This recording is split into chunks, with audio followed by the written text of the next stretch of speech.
tag along with me for my weekend at Charlotte Motor Speedway. I love making unexpected stops on my trips, so we had to go to MRN Studios as we saw it driving by. The office was empty, but it was still cool to kind of walk in and see everything before we went to the track to pick up our credentials. Getting those early is a must. And then we took another detour back to look at Trackhouse. I went here in May. It is such a fantastic shop, and they finally have the Hale Mellon car on display for the fans. You can see it through the glass window in the shop, which is pretty cool. And then we went to K1 Speed. I've never been to one of their locations before, and I adored the cars they have on display. Look, the Superman Jimmy Johnson car, and right next to it, the Dale Jr. Batman car. Iconic. So I was loving every minute of this. I was like a kid in a candy store. Unfortunately, was not able to go karting this time around, but next trip, you better believe I'm getting the helmet on, I'm going in the karts, and I'm just Mario Kart style the entire time. I'm very excited for next time I'm able to go there. But I also had to stop at RFK, one of my favorite shops to go to because the museum is so cool. And this time there were some really weird visitors. Turkeys. They were banging on the glass because they saw their reflection. So this was just a bizarre moment, but I had to do some sim racing here. I totally whiffed some of the corners trying to go around the Roval. I am not a great road course racer. I will be straight up honest with you all. Yeah, this is the moment where I just totally messed up. I cannot believe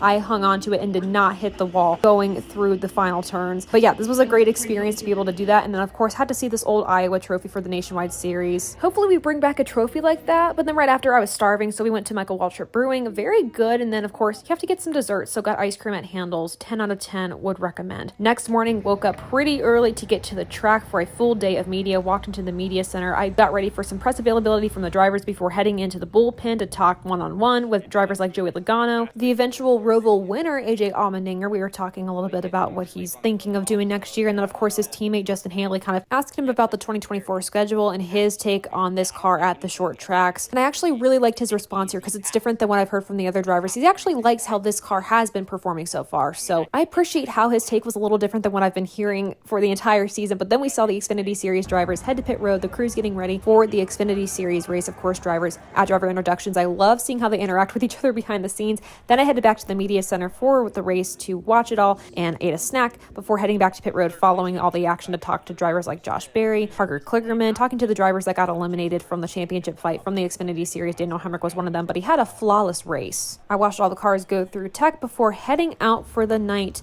But the night wasn't over. When you're in Charlotte, you have to have some fun. So I went bowling and I won by rain delay rules. So I'll take it as a win, definitely, before waking up the next morning early to head to the Tweet Up in the fan zone.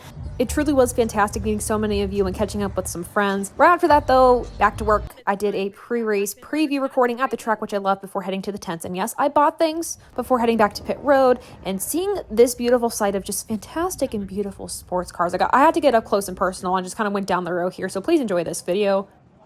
Then I went back out by pit road before the race began. You never know what you're going to get. I did catch this really cool moment between Bubba Wallace and Steve Phelps, wishing him good luck before the race, before we had the flyover, which was just gorgeous. And then the Garage 56 car. Gotta love it. After the race, of course, AJ Allmendinger just went into the stands, and I absolutely love seeing that. And then just interviewed some more drivers. I got words from Brad Keselowski to write a post-race piece on RFK and their playoff experience. Also got to talk to Chris Buescher, and Ryan Blaney was kind enough to take some time after the race to talk to me a little bit about the next round of the playoffs and how this track has kind of changed over time before filming a video with Dom as an above the yellow line recap, and then headed out. So yet again, another great weekend of learning and work at the track. Thank you so much to everyone who made it happen, and thanks to everyone for their support. Until next time.